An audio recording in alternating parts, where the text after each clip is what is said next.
One of the most annoying things when using Uniswap is the failed transactions. The failed transactions actually cost you gas fees because the Ethereum miners are still paying for the work they're doing on that failed transaction.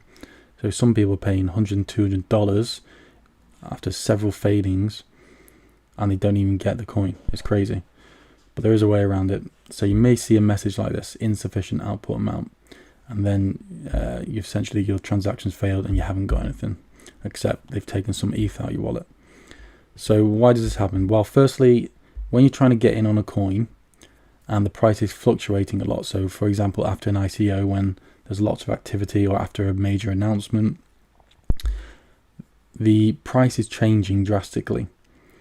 So on your Uniswap, when you've entered the amount you want to swap, so here 1 ETH, and it says I'm going to get 114 Katana, which is a really good gem that lots of people wanted to get. The price may fluctuate so much by the time that transaction's on Etherscan and it's going through, the amount of coins I'm going to get is nowhere near that. And that's called slippage. So the default amount for slippage on Uniswap is 0.5%. What I do is I go into here, I can set my custom amount, and I set it to 3%.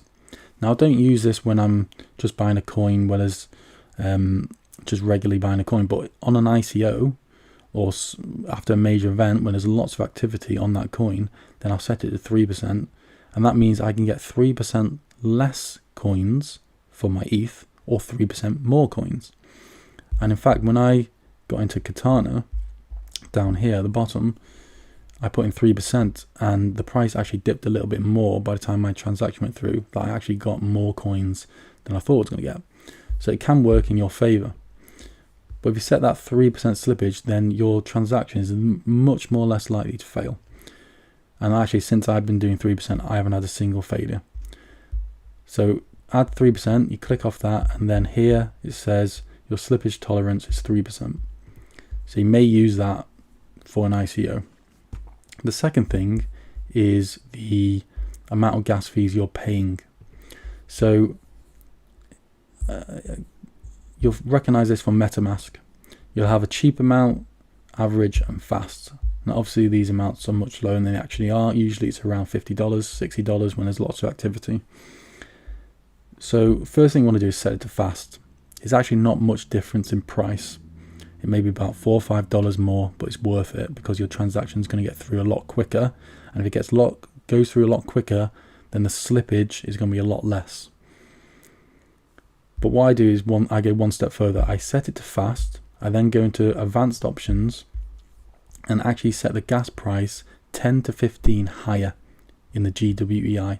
So for example, if it's 223, I'm going to set that to 233. That will add $4 or $5 onto your gas fees, but it will take you to the front of the queue because not many people are doing that.